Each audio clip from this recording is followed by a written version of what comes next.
సరిగ్గా చేసుకుంటే డబ్బులు అయితే, అలా కాకుండా వాళ్ళ కుటుంబానికి చదువుల దగ్గర నుంచి అన్ని చూసుకోవాలంటే ఎవడు చూసుకుంటాడు? ఎందుకు చూసుకుంటాడు? ధనవంతుడు ఒకవేళ చూసుకుంటే వాడికి పేరు రావాలి, వాడి సంస్థకి పేరు రావాలనుకుంటాడు, కానీ ప్రభుత్వానికి ఎందుకు చేస్తాడు?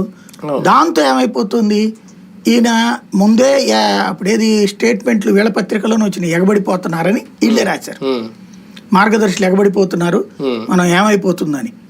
మొన్నటిసారి 5 లక్షలు నమోదైన ఏం చెప్పారు చంద్రబాబు గారు, సమీక్షించి తర్వాత ఆగస్టుకి 50 లక్షలు కావాలి. 5 లక్షలు ఎక్కడ, 50 లక్షలు ఎక్కడ?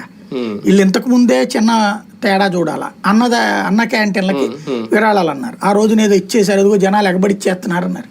ఇప్పుడు ఎంతమందికి ఇస్తున్నారు, ఎన్ని రోజులు ఇస్తున్నారు? ఫస్ట్ దానం చెయ్యాలనుకునేవాడి గుణము తన పేరుతో దానం జరగాలనుకుంటాడు, కానీ డబ్బులు నాది పేరేమో చంద్రబాబుకి లేకపోతే ప్రభుత్వానికి ఎవడండి ఇష్టపడేది? కార్పొరేట్ సోషల్ రెస్పాన్సిబిలిటీ కింద ఇండస్ట్రీస్ వాడు ఇచ్చాడంటే ఆడ ఎట్టాగ లెక్కలో చూపెట్టుకోవడానికి, ఇన్కమ్ ట్యాక్స్లో చూపెట్టుకోవడానికి ఒక బిల్లు కోసం చేస్తాడు సిఎస్ఆర్ కింద. నిజంగా సరైనటువంటి కంపెనీలు, ఇప్పుడు అదానీ లాంటోడు మోడీ పేరుతో ఇస్తున్నాడా భోజనాలు? ఇప్పుడు మొన్న కుంభమేళాలో భోజనాలు పెట్టాడు, తర్వాత ఒరిస్సాలో దీంట్లో భోజనాలు పెట్టాడు.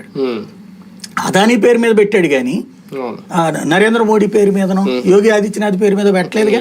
ఎందుకు పెడతాడు? దాదాపు 2 లక్షల మందికి 5 లక్షల మందికి భోజనాలు పెట్టాడు రోజుకి, ఆడి పేరు మీద పెట్టుకుంటాడు కదా.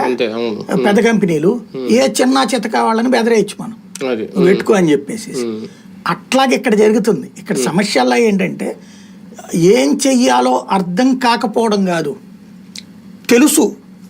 తెలిసి ప్రెషరైజ్ చేసి, ఒక రకంగా చెప్పాలంటే దోచేయమని చెప్తున్నారు.